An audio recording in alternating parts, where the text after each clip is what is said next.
First appellate അതോറിറ്റിയുടെ മുമ്പിൽ appeal file ചെയ്യുമ്പോഴുള്ള ഒരു പ്രീ ഡെപ്പോസിറ്റിനെ പറ്റി അഡ്വൈസറി GSTN ഇഷ്യൂ ചെയ്തിട്ടുണ്ട്.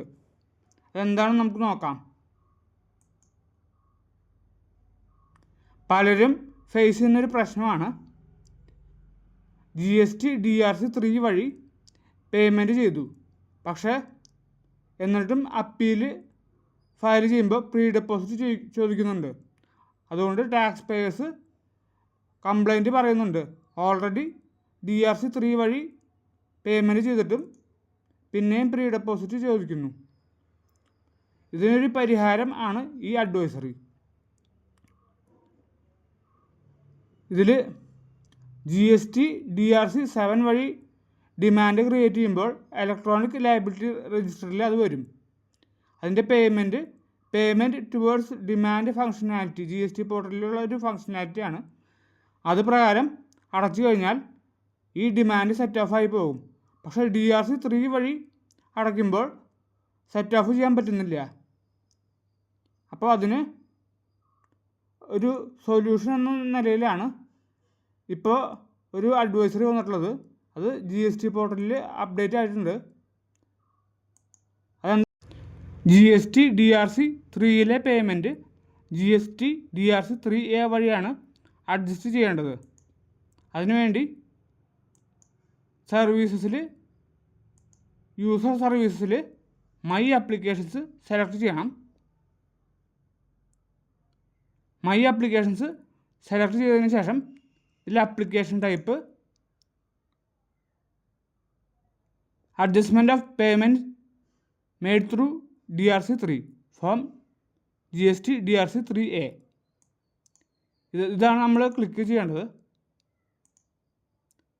അതിനുശേഷം ന്യൂ ആപ്ലിക്കേഷൻ കൊടുക്കണം. ന്യൂ ആപ്ലിക്കേഷൻ കൊടുത്തതിന് ശേഷം ഇവിടെ GST DRC 3 reference number type ചെയ്ത് സെർച്ച് കൊടുക്കണം. അപ്പോൾ date of filing, cause of payment, period from period to ഇതൊക്കെ ഓട്ടോ പോപ്പുലേറ്റ് ചെയ്ത് വരുന്നതാണ്. അതുപോലെ തന്നെ GST DRC 3 balance as on date അതും ഇതിൽ വരുന്നതാണ്. ശ്രദ്ധിക്കേണ്ട കാര്യങ്ങൾ: GST DRC 3 filed under annual return and reconciliation statement categories അതാണ് കോസ് ഓഫ് പേയ്മെൻറ്റ് കൊടുത്തിട്ടുള്ളത് എന്നുണ്ടെങ്കിൽ ഈ DRC 3 അഡ്ജസ്റ്റ് ചെയ്യാൻ പറ്റുന്നതല്ല. അതുപോലെ തന്നെ GST DRC 3 ഔട്ട്സ്റ്റാൻഡിങ് ഡിമാൻഡിൻ്റെ അത്രയും എക്സ്റ്റെൻറ്റ് വഴി ഓഫ്സെറ്റ് ചെയ്യുന്നതാണ്. ഔട്ട്സ്റ്റാൻഡിങ് ഡിമാൻഡ് DRC 3യേക്കാളും കുറവാണെങ്കിൽ ഔട്ട്സ്റ്റാൻഡിങ് ഡിമാൻഡിൻ്റെ അത്ര എമൗണ്ട് ഇതിൽ അഡ്ജസ്റ്റ് ആവുകയുള്ളൂ. അതുപോലെ തന്നെ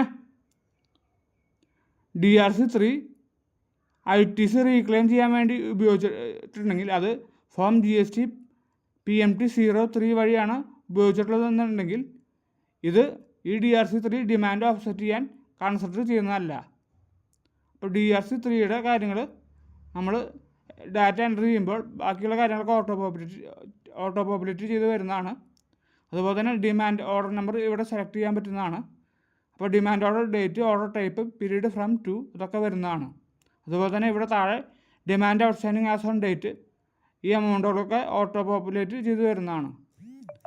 സപ്പോർട്ടിംഗ് ഡോക്യുമെൻറ്റ്സ് നമ്മൾ എന്തൊക്കെ സപ്പോർട്ടിംഗ് ഡോക്യുമെൻറ്റ്സാണ് ആവശ്യമുള്ളത് എന്ന് വെച്ചാൽ നമുക്ക് ഇവിടെ സെലക്ട് ചെയ്ത് അപ്ലോഡ് ചെയ്യാവുന്നതാണ്.